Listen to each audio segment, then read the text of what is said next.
Welcome. I'm Deletna Dawalko here with your daily news. The Security Council will hold an open briefing this afternoon on the situation in Tigray region of Ethiopia under the agenda Peace and Security in Africa. World Food Program spokesperson Thomson Fury says food and the fuel stocks in Tigray are running critically low. Continued crackdown on Tigrayans in Addis Ababa is leaving many out of business or on the brink of bankruptcy.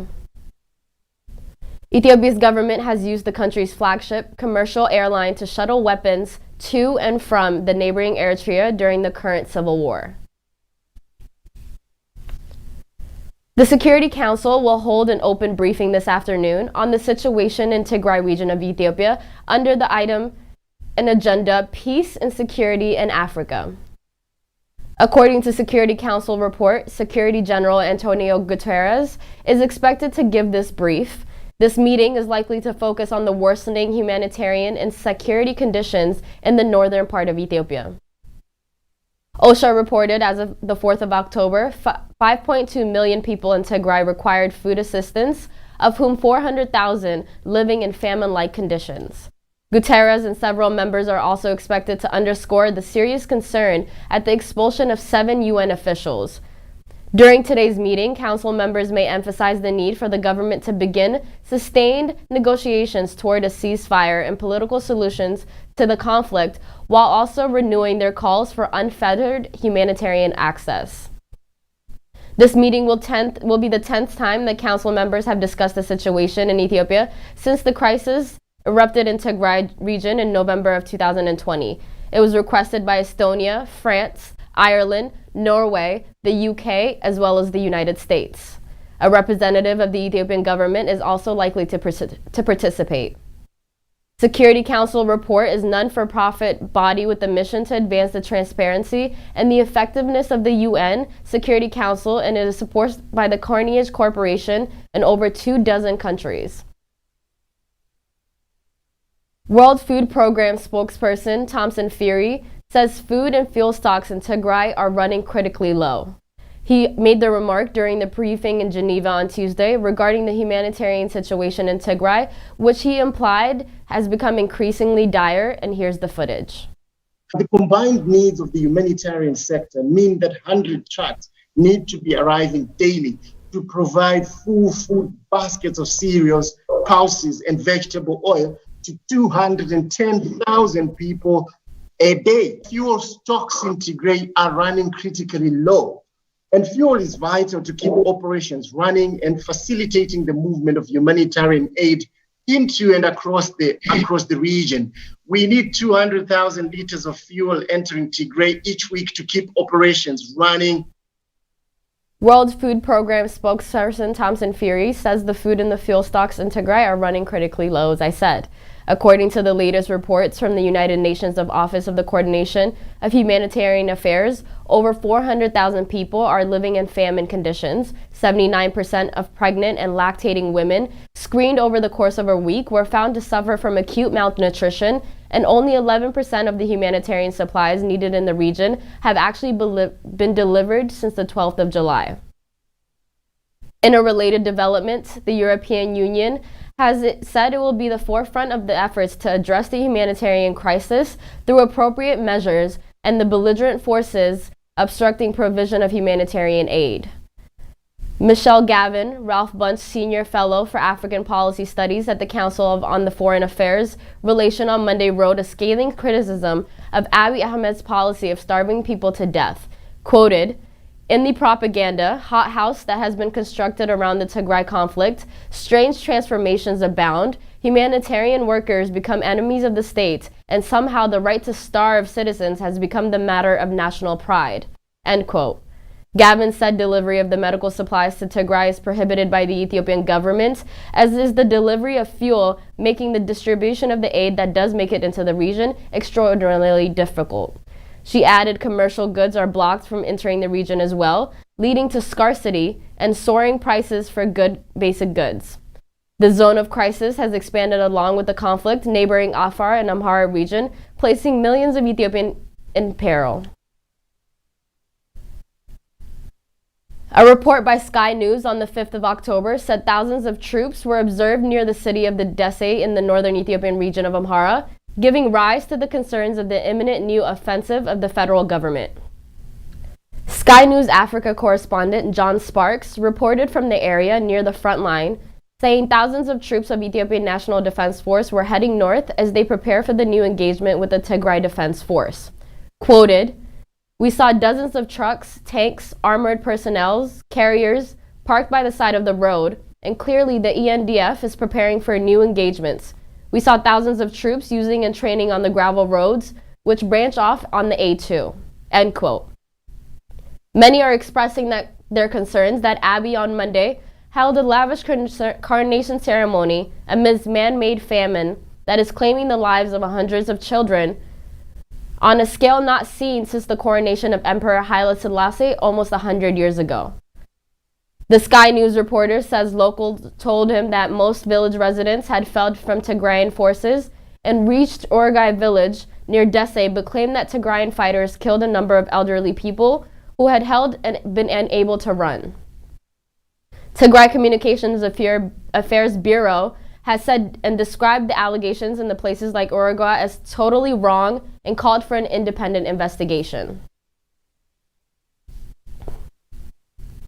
Today, Ethiopia is landmarked by the starkest contrast, feast and famine. Alex DeWall on the World Peace Foundation has said, Fletcher's School of Law and Diplomacy at Tufts University wrote a scathing criticism of Abiy, who on Monday inaugurated his new government. The new UN published some of its most disturbing statistics ever. Almost 4 out of 5 pregnant women are nursing mothers were malnourished, and it's morally repugnant and politically dangerous too.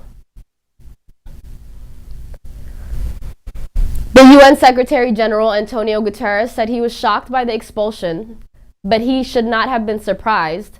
Abiy has made it clear his intent to starve Tigray into submission, or worse, for many months. It also has been clear that he's following Eritrean President Isaias Afwerki playbook, demanding that the UN be subservient or leave. It took willful optimism on Guterres' part to continue to express any confidence that the Ethiopian leader would relent and allow to move if the UN continued to try gentle persuasion rather than public pressure. Concerns over armed conflict and food security was the rationale for the United Nations Security Council Resolution 2417, which among other things reaffirmed that using starvations of civilians as a method of warfare may constitute a war crime. But international norms have not deterred the government and its Eritrean ally from committing the widest range of starvation crimes, causing famine and blocking relief. DeWall said Ethiopian rulers have a history of putting on carnivals while their people starve, and added Abiy is ignoring the lessons that man-made famine discredits the man and make the famine. As Ethiopia slides deeper into food insecurity, will become more unsustainable, dangerous, and in the country, humanitarian failure is already escalating the war in the direct fashion. The Tigrayan Defense Force have taken the offensive, sending units beyond the boundaries of the region, saying they are determined to break the starvation siege by any means necessary if the international community does not bring an aid to end the famine in Tigray.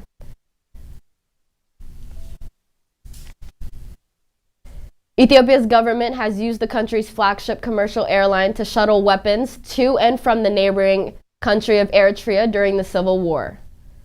The exclusive by 4 prominent CNN journalists, including Nima El-Bagir, indicated that the flights constitute a violation of international aviation law, which forbids the smuggling of arms for military use on civil aircraft.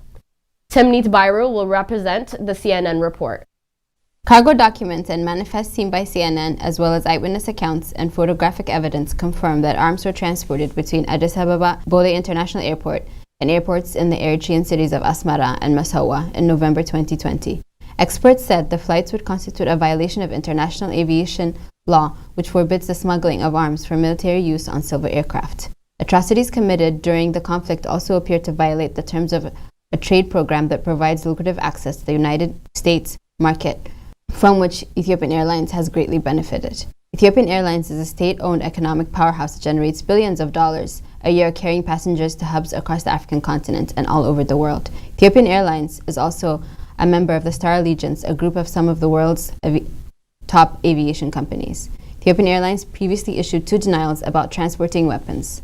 Responding to CNN's latest investigation, Ethiopian Airlines said it strictly complies with all of national, regional, and international aviation-related regulations, that to the best of its knowledge and its records, it has not transported any war arraignment in any of its routes by any of its aircraft. The governments of Ethiopia and Eritrea did not respond to CNN requests for comment. Thousands of people are estimated to have died in the conflict, by which many accounts bears the hallmarks of genocide and ethnic cleansing. While all sides have been accused of committing grave human rights abuses during Tigray's war, previous CNN investigations established that Eritrean soldiers have been behind some of the worst atrocities, including sexual violence and mass killings. Eritrea has denied wrongdoing by its soldiers and only admitted to having troops in Tigray in April of this year. Documents obtained by CNN indicate the flights carrying weapons between Ethiopia and Eritrea began at least as early as a few days after the onset of the Tigray conflict. On at least 6 occasions, from November 9th to November 28th, Ethiopian Airlines billed Ethiopia's Ministry of Defense tens of thousands of dollars for military items, including guns and ammunition, to be shipped to Eritrea. The documents, known as airway bills, detail the contents of each shipment. In one airway bill, the nature and quantity of goods is listed as military refill and dry foodstuff. The other entries include the description consolidated. The records also had abbreviations such as AM for ammunition and rifles for rifles. CNN was told that these abbreviations were introduced when the contents were manually entered by employees into the cargo database. Benno Baxten, chairman of the Dutch export group Aviation Safety, told CNN that these waybills are required for all commercial flights, as the crew on board need to know the contents of the cargo to ensure that they are transported safely. On November 9th, 2020, 5 days after Abiy ordered military offensive in Tigray, records show an Ethiopian Airlines flight transported guns and ammunition from Addis Ababa to Asmara, Eritrea's capital. An airway bill and a cargo manifest from that date show that the Ethiopian Airlines charged Ethiopia $166,398.32 for about 2,643 pieces of DFS and rifle with ammunition on that flight. DSF is a reference to dry foodstuffs, according to airline resources. Another airway bill from a few days later, November 13th, has the same shipper and consignee. The content of that shipment was military refill and dry foodstuffs, according to the document. The shipments came in a time of increased military activity, security sources in the region told CNN, and the Eritreans needed resupply for the war in Tigray. As planes went back and forth between the two countries, massacres of Tigrayans in the city of Aksum and the village of Dengalat by Eritrean troops took place on November 19th and November 30th, respectively. Cargo documents show that the series of flights between Ethiopia and Eritrea continued at least until November 28, 2020. Some current and former Ethiopian Airlines employees who spoke on condition of anonymity for fear of repercussions said that the flights continued past this date, but the majority of arms trips to Eritrea were in November. Both cargo and passenger planes were used in the operation, though CNN has no evidence that commercial passengers were on any of the flights carrying weapons. Many of these flights do not appear on popular online flight tracking platforms such as Flight Trader 24. When they do, the destination in Eritrea is not often visible, and the flight path vanishes once the plane across the border from Ethiopia. The employees told CNN that the staff could manually turn off the ADS-B signal on board to prevent the flights from being publicly tracked. The flights were often assigned the same flight numbers, primarily ET3312, ET3313, and ET3314, with ET being the code for Ethiopian Airlines. All the planes mentioned in the cargo flights seen by CNN are American-made Boeing aircraft. The airline has been in a long relationship with the U.S. aviation giant. A Boeing representative declined to comment. Dairy employees at Addis Ababa airport said that they saw multiple weapons flights leave for Eritrea each day at the onset of the conflict. They also spoke about flights carrying weapons from Eritrea back to Ethiopia. One said they saw tanks and heavy artillery loaded into planes coming into Addis Ababa, while small arms, mortars, and launchers were dispatched to Asmara. Employees told CNN that they believed the smaller weaponry were being sent to Asmara to arm Eritrean troops. All the employees said that they were instructed by the airline to delete photos of weapons from their phones. However, not all of them did so. In June, photos circulated on social media platforms showing crates containing mortars on board Ethiopian Airlines flights and the same crates being loaded on the plane in Massawa, Ertra. The company released a statement strongly denying the allegation that its planes were transported weapons and claimed that photos were photoshopped. Furthermore, CNN has corroborated the photos using visual analysis techniques, interviews, and documentary evidence dating them to a 777 freighter cargo flight that flew from Ethiopia to Ertra and back between November 8th and 9th. The images show a variety of mortars stacked up in the crates. Dan Costanza, a London-based defense specialist and an associate fellow at the Royal United Service Institute, identified the mortars as 832 DU 82mm mortar rounds originally made in Russia and Bulgaria. CNN has contacted the Bulgarian government and reached out to Bulgarian arms producers but received no response. According to the European Union's public database, Bulgaria sold weapons to Ethiopia as recently as 2020. Another image features an employee in an Ethiopian Airlines uniform. The interior of the plane also fits the layout of an Ethiopian Airlines 777F cargo plane. The straps tightened around the crates are of Emirates Sky Cargo expiry dating November 2023.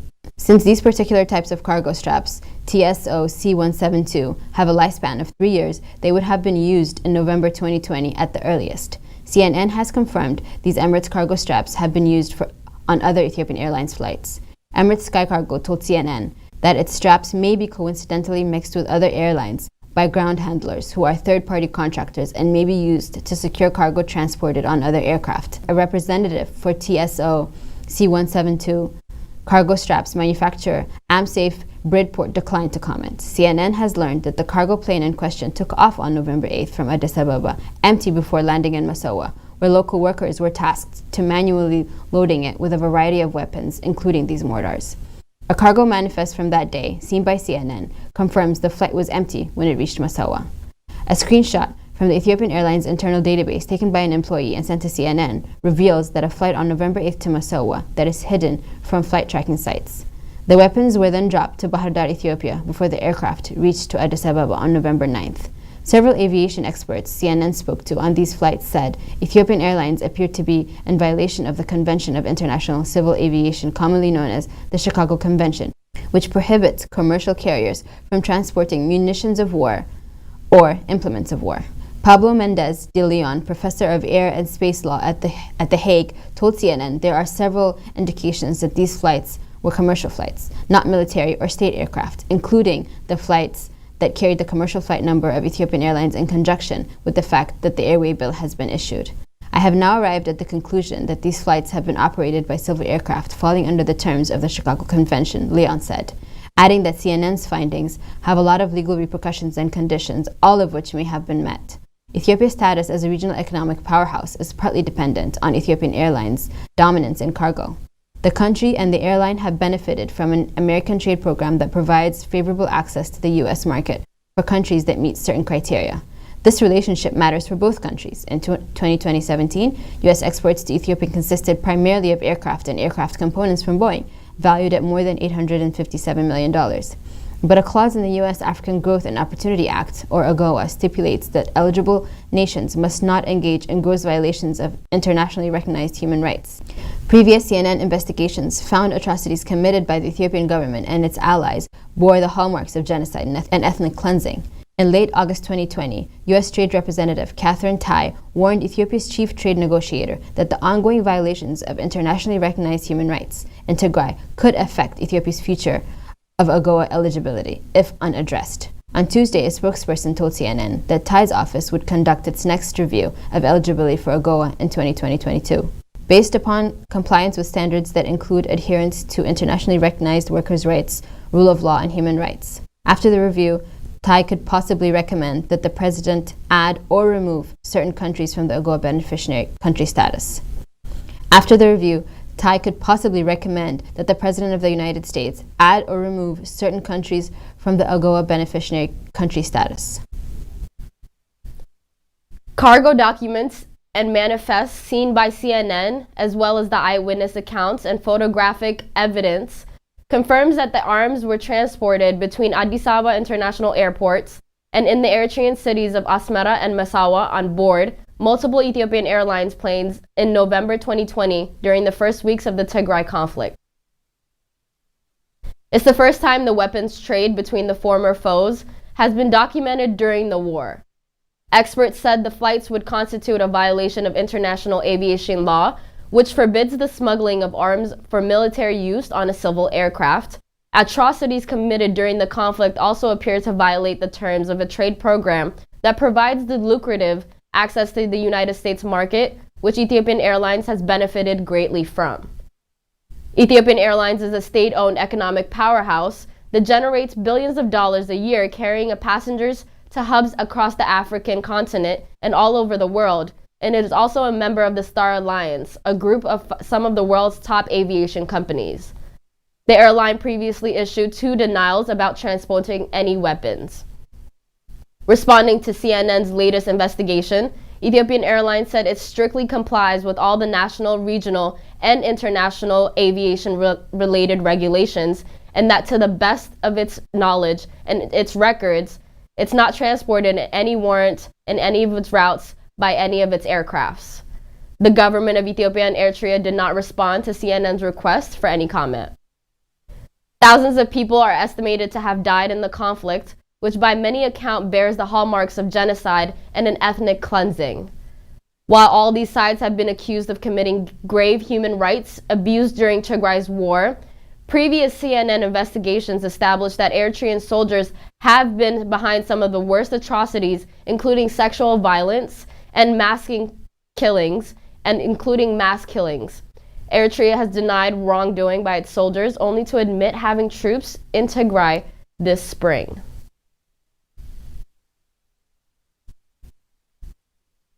Continued crackdown on Tigrayans in Addis Ababa leave many out of business. Tigrayan businesses owners in the capital of Addis Ababa told Addis Standard that their place of business were either closed and now face serious challenges after reopening. Those who spoke in anonymity, they said their business were closed for months. When they finally open, their clients are afraid to come to their businesses, leading them to near bankruptcy.